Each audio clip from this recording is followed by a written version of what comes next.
Olá, este é o blog Civil Imobiliário.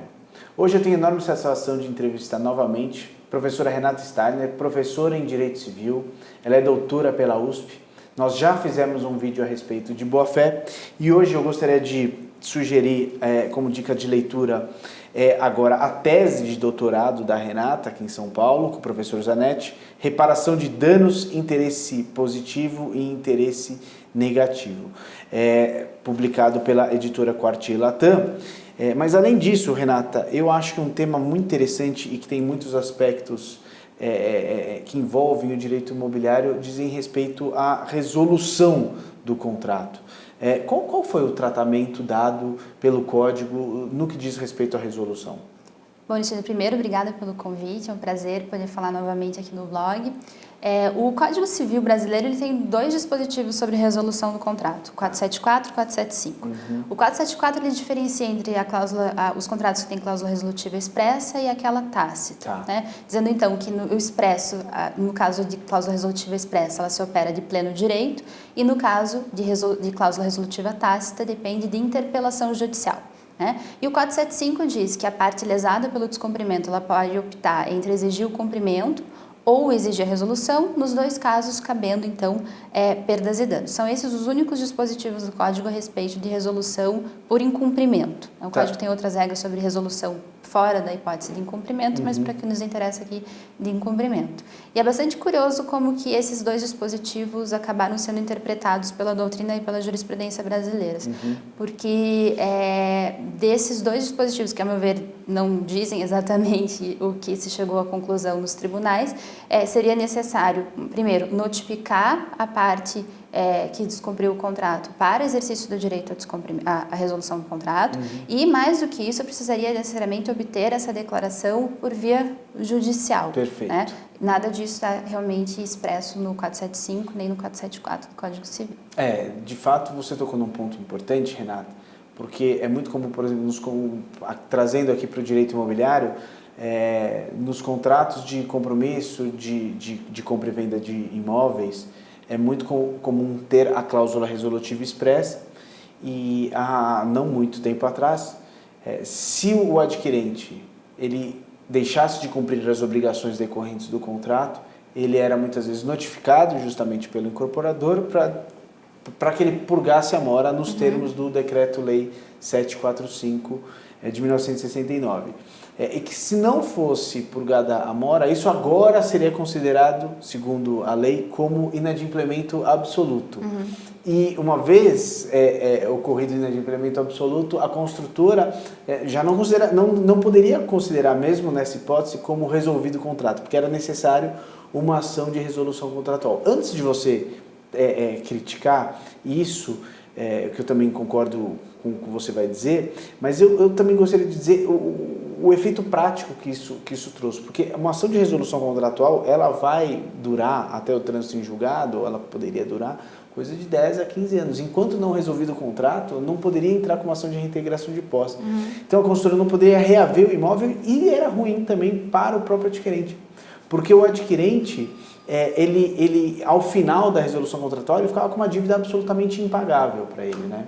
É interessante esse ponto que você traz, Alexandre, porque apesar do Código ter essas duas regras, em legislação esparsa eu tenho vários dispositivos que exigem a notificação prévia. O caso dos contratos imobiliários é o melhor exemplo, né? Então, tanto nos contratos imóveis loteados, não loteados, na incorporação imobiliária, eu tenho lei própria que exige essa notificação. Então, a despeito do Código não fazer essa exigência, ela é necessária mesmo quando haja cláusula resolutiva expressa. Então, eu preciso notificar e dar, vamos dizer, uma segunda chance para purgar a mora. Depois, se não purgada a mora, aí o contrato deveria estar resolvido. E a legislação utiliza também uma nomenclatura parecida com o Código Civil, que resolve-se de pleno direito, que dá a entender, portanto, que enviada a notificação, não purgada a mora, o contrato teria que ser tido por resolvido, sem necessidade de nenhuma manifestação judicial. Então, essa notificação seria para comunicar pura e simplesmente o contrato já foi resolvido, era isso? Não, é uma notificação para comunicar que, se você não pagar no prazo X, o contrato será resolvido. Perfeito. Esse prazo varia dependendo do contrato ser um contrato de imóvel loteado, não loteado, incorporação imobiliária, sendo claro, as partes poderiam prever um tempo para purga de mora, esse prazo adicional para purgar a mora no próprio instrumento contratual. Agora, após esse prazo não pago o preço, aí ele teria que ser automaticamente resolvido sem necessidade de ir para o judiciário. Essa interpretação bastante curiosa do direito brasileiro sobre a necessidade de judicializar a resolução acabou criando um passivo para o judiciário enorme, né? Não só nos contratos imobiliários, mas porque esse entendimento também é um entendimento que acaba sendo aplicado em outros tipos de contratos que não imobiliários. Claro. Né? Então, eu levar isso para o judiciário para discutir, e é bastante curioso, porque às vezes as demandas demoram anos e o devedor, na sua contestação, ele diz, eu não paguei, eu não tenho dinheiro para pagar, eu não vou pagar. Ou seja, ele é um devedor, não contumaz, mas ele é um devedor confesso, né? Porque qual razão que eu vou manter aquela relação jurídica contratual até uma decisão transitada em julgado, quando não há nenhuma expectativa efetivamente de receber a prestação, ou seja, o preço. Claro, né? A Lei 13.097, ela trouxe uma alteração também ao Decreto 745 de 1969, em certa medida para deixar claro, na verdade, reafirmar o que já diz o Código Civil. Né? Para dizer que, havendo cláusula resolutiva expressa, o contrato ele extingue-se automaticamente.